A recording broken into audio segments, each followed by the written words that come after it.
곽종근 전 특수전 사령관의 증인 신문이 시작되자 윤석열 대통령도 바빠졌습니다. 연거푸 물을 들이켰고 대리인을 손으로 쿡쿡 찌르며 신문에도 적극 개입했습니다.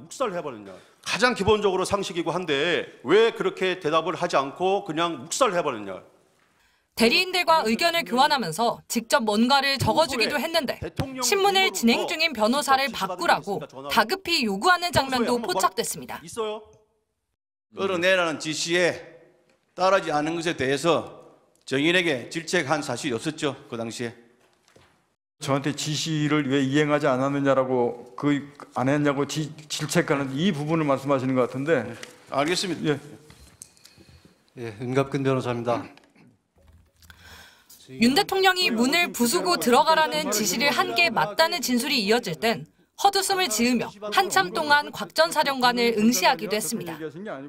문을 부수고서라도 들어가라는 말을 누구한테 들었습니까? 그건 대통령이 말씀하신 겁니다. 대통령이 곽 전 사령관 신문이 끝난 뒤 마이크를 잡은 윤 대통령 경로 섞인 목소리로 항변에 나섰습니다. 특히 자신의 명을 받들던 부하들을 향해 의도가 있는 공작을 하고 있다며 강하게 비난했습니다.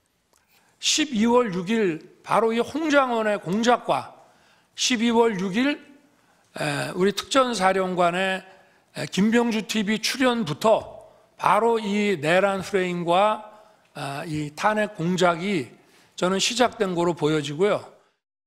국회의원을 끄집어내라는 지시는 불가능한 일이라고 반박했습니다. 그 안에는 다짜고짜 전화해서 의결 정족수 안 되게 막아라, 끄집어내라 이런 지시를 어떤 공직사회에서 상하 간에 이것이 가능한 얘기인지. 곽 전 사령관은 윤 대통령의 경로성 발언에도 아랑곳하지 않고 본인 조서를 찬찬히 다시 살폈습니다. 국회 측은 윤 대통령이 그때그때 유리한 말을 찾으면서 부하들에게 책임을 떠넘기고 있다며 대통령의 품격과 책임감은 어디 있느냐고 날을 세웠습니다. MBC 뉴스 유서영입니다. 12.3 비상계엄 당시 이진우 전 수방사령관이 국회를 차로 한 바퀴 돌고 나자 걸려온 전화. 군 비화폰에 대통령님이 떴고 사령관이 충성 대통령님 하며 받았다고 수행 장교가 검찰에 진술했습니다. 첫 번째 통화에서 윤석열 대통령이 상황을 묻자 사령관이 경찰이 다 막고 있다고 답했다고 했습니다. 수행 장교는 TV에서 듣던 대통령 목소리라 신기했고 바로 옆이라 잘 들렸다고 했습니다. 윤 대통령이 본회의장으로 가서 4명이 1명씩 들쳐업고 나오라고 하라고 지시한 건 두 번째 통화였습니다. 그때 수행 장교는 4명이 1명씩 가마를 태우고 나오는 모습이 연상됐다고 했습니다. 총이라는 말이 나온 건 세 번째 통화였습니다.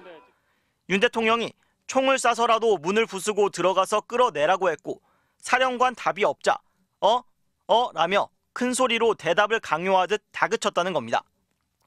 수행 장교는 대통령이 갈 때까지 갔구나 충격을 받았다며 총을 허공에 쏴서 사람들이 우왕좌왕할 때 문을 여는 이미지가 떠올랐다고 진술했습니다.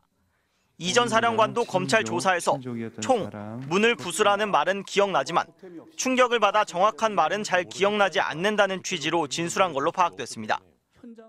대통령이 만약에 지시를 했다는다면은 그건 굉장히 충격적인 지시이기 때문에 기억이 안 날 수는 없겠죠. 그렇기 때문에 일부 기억나는 게 있고 근데 그건 여기서 말씀드리진 않겠습니다. 마지막 네 번째 통화는 국회에서 계엄 해제 요구 결의안이 가결된 뒤였습니다.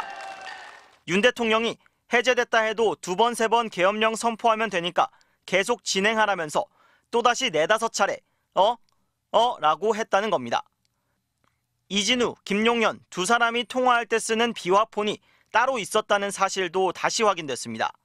수행 장교는 작년 봄쯤 이 전 사령관이 김용현 당시 대통령실 경호처장이 준 비화폰을 받아온 뒤 군용 비화폰과 구별하려고 무궁화 스티커를 붙여 사용했다고 했습니다. 계엄을 오래전부터 모의해온 정황이 확인된 겁니다. MBC 뉴스 김상훈입니다. 가림막 없이 윤석열 대통령 앞에 나온 홍장원 전 국정원 1차장. 12.3 비상계엄 당일 밤 윤 대통령 전화를 받았던 상황을 구체적으로 설명했습니다. 국정원장에게 보고를 드리기 위해서 관저에 갔었고 관저에 내려가 있는 상태에서 대통령님으로부터 전화를 받았습니다. 그때 이번 기회에 싹 다 잡아들여라는 윤 대통령 지시가 떨어졌다는 겁니다. 대공수사권을 줄 테니까 우선 방첩사를 도와 지원해. 자금이면 자원, 인력이면 인력, 무조건 도와라는 취지로 말하였죠. 그렇게 기억합니다. 하지만 누구를 잡으라는 목적어가 없어 윤 대통령이 말한 방첩사의 수장, 여인형 당시 방첩사령관에게 전화했더니 체포 명단을 불러줬다고 했습니다. 이렇게 책상에 앉아서 여유 있게 적었던 부분이 아니라 당시 구청원장 광안사 입구에 있는 공터였기 때문에 서서 제 포켓에 있던 메모지에다 막 적었었습니다. 이때 받아 적은 내용도 재판정에서 공개됐습니다. 갈겨 쓴 내용을 보좌관에게 다시 옮겨 쓰라고 했고 그 후 자신이 보완했다고 했습니다. 대당자들의 인물의 어떤 글자는 제 보좌관의 글씨고 이 밑에 막 흘려 써 있는 글씨체가 제 글씨체입니다. 이재명, 우원식, 한동훈 이름이 보입니다.